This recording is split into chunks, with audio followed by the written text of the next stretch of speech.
لا إله إلا الله محمد رسول الله لا إله إلا الله محمد رسول الله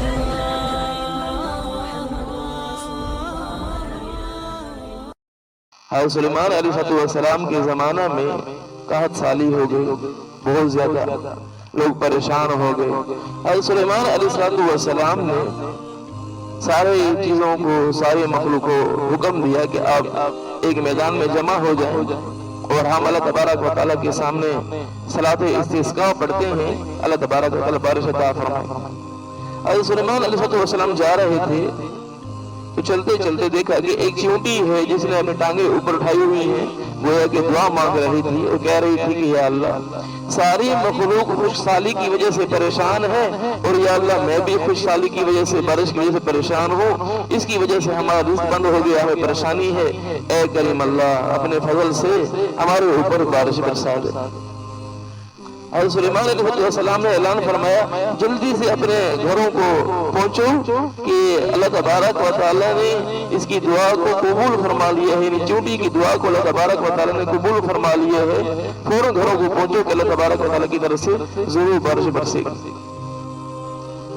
تو اللہ تبارک و تعالیٰ کے سامنے ساری مخلوق جو ہے وہ عاجزی کرتی ہے اور اللہ سے مانگتی ہے۔ ہاں بندہ اپنے آپ کو اس قابل بنائے کہ اس کی دعا کو قبول کیا جائے۔ ہماری دعائیں قبول نہیں ہوتی ہیں، قبول نہ ہونے کی وجہ ہمارے اپنے کوتاہی ہے، ورنہ اللہ تبارک و تعالیٰ تو دعا قبول کرنے کے لیے تیار ہے۔ اللہ تبارک و تعالیٰ جو رب نبیوں کی دعاؤں کو قبول کرتا ہے، جو رب صحابہ کی دعاؤں کو قبول کرتا ہے، جو رب جانوروں کی دعاؤں کو قبول کرتا ہے، وہ رب اس انسان کی دعا کو قبول کیوں ہی کرتا کہ اس کے معاملات ایسے ہیں، اس کی عبادات میں کوتاہی اتنی زیادہ ہے، یہ اللہ تبارک و تعالیٰ کو ناراض اتنا کرتا ہے۔ تو سب سے ضروری چیز یہ ہے کہ رزق حلال ہو اور اپنے گناہوں پر ندامت ہو اور گناہوں سے بچنے کا عزم جذبہ ہو اور ندامت ہو، افسوس ہو، اور یہ آدمی عبادات میں کوتاہی نہ کرنے والا ہو، عبادات میں سستی سے مشغول ہونے والا ہو، تو ایسے لوگوں کی دعاؤں کو اللہ تبارک و تعالیٰ قبول فرماتے ہیں۔ جب رزق کے اندر کوتاہی ہو، رزق حرام کھایا جا رہا ہو، تو اللہ تبارک و تعالیٰ دعاؤں کیوں قبول فرمائے؟ حدیث پاک میں آتا ہے